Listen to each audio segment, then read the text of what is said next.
نصیب بے شک اللہ کے ہاتھ میں ہے، مگر دعاؤں کا اختیار اس نے ہمیں دیا ہے، اور یہ دعائیں ہی تو ہیں جو تقدیر بدلنے کی طاقت رکھتی ہیں۔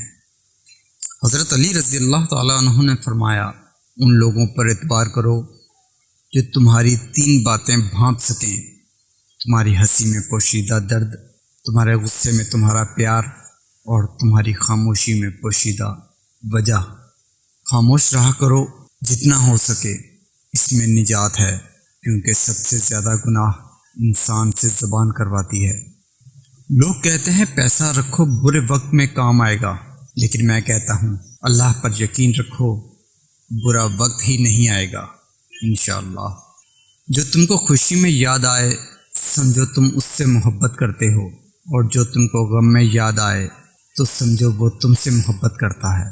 جب آپ کا وقت اچھا ہو تو آپ کی غلط بات بھی نظر انداز کر دی جاتی ہے، اور جب آپ کا وقت برا ہو تو صحیح بات کے آگے بھی 100 سوالیہ نشان لگائے جاتے ہیں۔